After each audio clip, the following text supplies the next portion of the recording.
দুর্যোধন ছুটে গেল ভানুমতির কাছে। শুনছো শুনছো, সে কি তুমি কি বলতে চাইছো? ভানুমতি তুমি এক কাজ করো, জানো আজ রাত 12টার মধ্যে 12টার সময় তোমাকে ওই দাদুর ঘরে যেতে হবে। সে কি আমি রাত 12টার সময় দাদুর ঘরে যাব? দাদু অবিবাহিত, এখনো বিয়ে করিনি। আমি রাত 12টার সময় যাব? তোমার স্ত্রী হয়ে রাত 12টার সময় অন্য পুরুষের কাছে যাব? আমি যেতে পারবো না। জানো ভানুমতি, তুমি যদি যাও তাহলে এমন একটা মন্ত্র দেবে, সেই মন্ত্রে বলে আমার ভাই গুলো আর মরবে না, বলে মরুক তোমার ভাই, আমি যাবো না, যেতে হবে। তো আজ যাবো না, আমি 2 দিন পর যাবো। কথাগুলো শুনছে কে? কথাগুলো শুনছে চতুরের চূড়াময় গোবিন্দ শ্রীকৃষ্ণ। শ্রীকৃষ্ণ সবই শুনলেন। এই ব্যাপার, ঠিক আছে ঠিক আছে। শ্রীকৃষ্ণ দৌড়ে গেলেন দ্রৌপদীর কাছে। দ্রৌপদী দ্রৌপদী, তখন রাত 12টা। দ্রৌপদী বলছে, বিপদ বারের মধ্যে তুমি আমার কাছে এই রাত 12টার সময়? চোখ, কথা বলো না। আমি যা যা বলবো তোমাকে তাই করতে হবে। তুমি এখন চলে যাও বিশ্ব পিতামহের কাছে, যেখানে বিশ্ব পিতামহ ঘুমিয়ে আছে। যাব, তবে দেখো অতি সতর্ক যাবে, চুপি চুপি যাবে, যেন কেউ জানতে না। পিছনে পিছনে কৃষ্ণ যাচ্ছে। যাবার সময় কৃষ্ণ বলে, দ্রৌপদী তুমি বেশি কথা বলো না, নইলে চিনে নেবে। আসার কথা কার? ভানুমতি। আর ভানুমতির জায়গায় তুমি যাবে। তুমি বেশি কথা বলো না, নইলে বিশ্ব পিতামহ চিনে নেবে। তাহলে আমার যে ইচ্ছা সেটা পূর্ণ হবে না।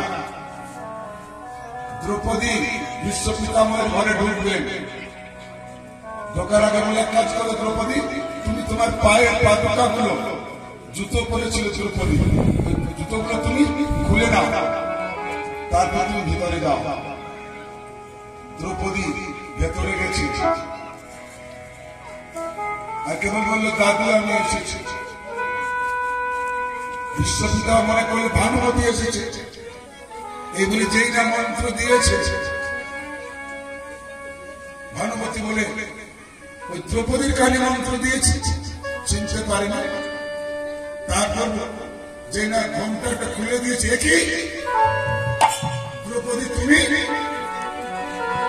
তোমার তো আসার কথা ছিল না।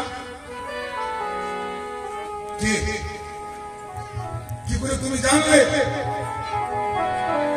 কে তোমাকে বললো? দাদু যে আমাকে বলেছে সে দরজার বাইরে দাঁড়িয়ে আছে। আর এদিকে গোবিন্দ কি করেছে? দ্রৌপদীর দুটো জুতো পক্ষে ধারণ করেছে। কত আনন্দ! ভক্তির জুতো দুটি হৃদয়ে ধারণ করে গোবিন্দের কত আনন্দ। আজ ভক্তির পাদুকা আমি পক্ষে ধারণ করলাম, কত আনন্দ। বিশ্বপিতা মুখে দেখে বলছে, দয়া তুমি দরজার বাইরে দাঁড়িয়ে কেন? তুমি তো সবই করছো, আমরা কেবল হেঁটে মাত্র, তুমি বাইরে কেন? কৃষ্ণ বললেন, পিতামহ আমার জন্য তো তোমার দরজা সবসময় খোলা থাকে না, বন্ধ থাকে, তাই আমি আসতে পারিনি। বিশ্বপিতা কেঁদে কেঁদে বললেন, আমার বাহির দুয়ারে কপাট লেগেছে, ভেতর দুয়ার খোলা।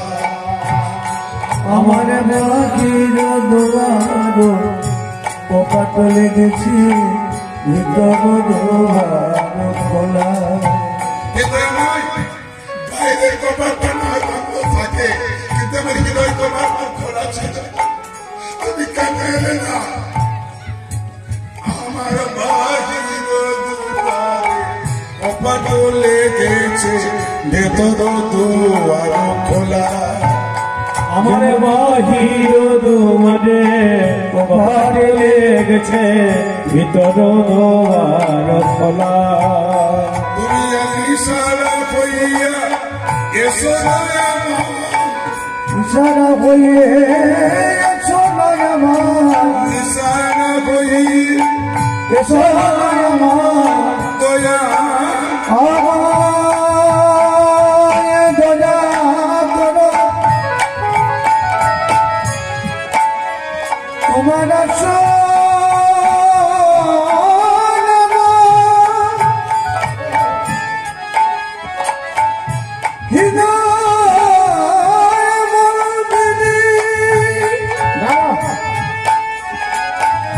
তোমায় আমি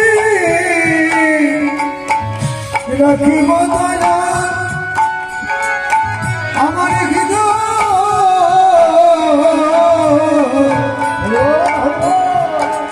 হৃদয় আমার শূন্য আছে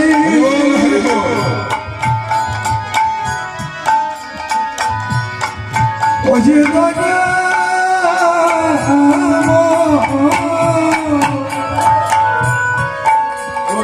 ইশারা কইয়া এসো দয়াময় ইশারা কইয়া এসো দয়াময় ভিতর বাহির পেরিয়ালা ভিতর পেরিয়ালা যেন ভিতরে করি আলা ভিতরে করি আলা কপাট লেগেছে কপাট লেগেছে বাহির দুয়ারে কপাট লেগেছে যেন বাহির দুয়ারে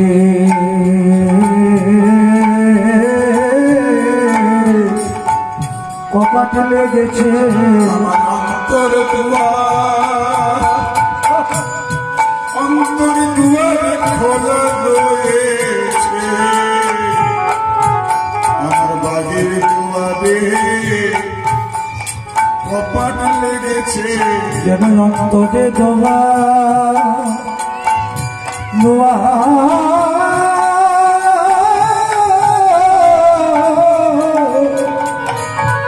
খোলা আছে খোলা আছে ভিতরে দুয়ারে কপাট আমার বাহির দুয়ারে কপাট লেগেছে ভিতরে দুয়ার খোলা আছে বাহির দুয়ারে কপাট লেগেছে ভিতরে দুয়ার খোলা আছে বাহির দুয়ারে কপাট লেগেছে ভিতরে দুয়ার খোলা আছে বাহির দুয়ারে কপাট লেগেছে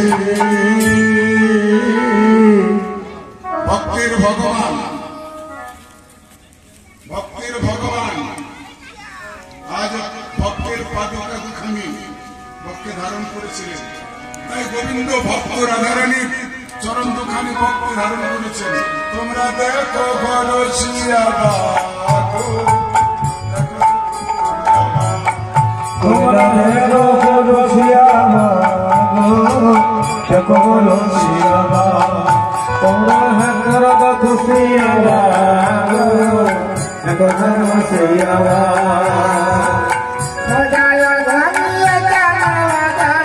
নিদ জয় ধনী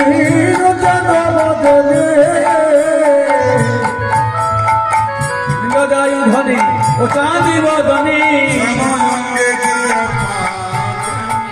শ্যামাঙ্গে কেমন নিদনী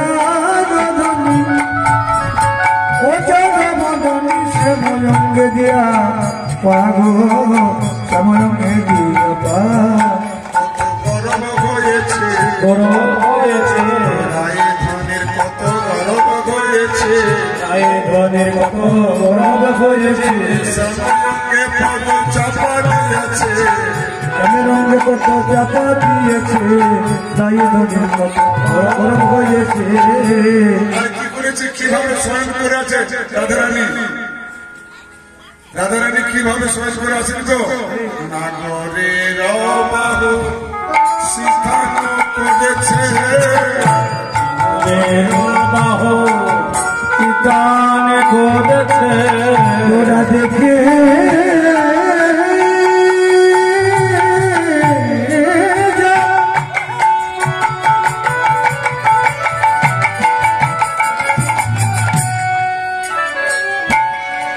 কেমন লাগবে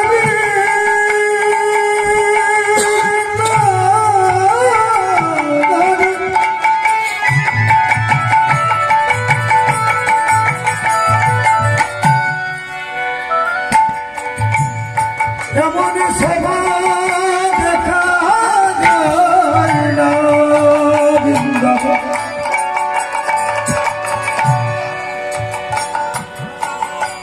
কেমন লাগবে মাগো মাগো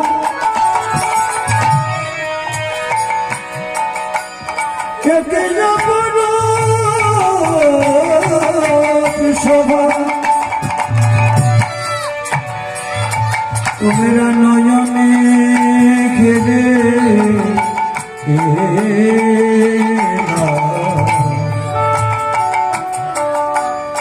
কেমন সভা দেখা দেখা নাগরের বাহু গান করেছে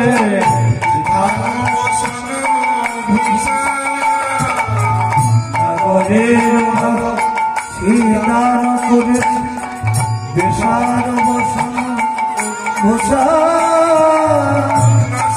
বিশ্বাসে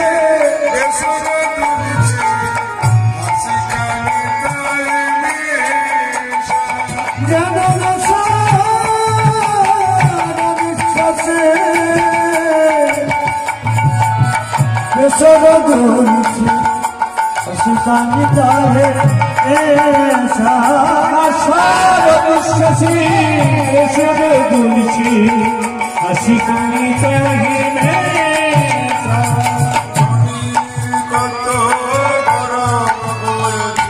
দেখ দেখ কত গরম হয়েছে মনে কত গরম হয়েছে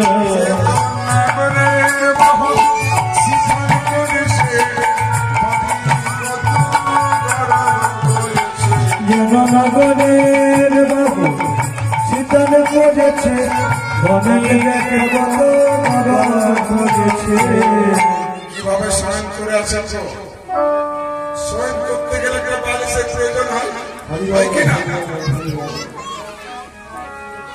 শয়ন করতে গেলে একটা বালিশের প্রয়োজন হয় এখানে বালিশ কোথায়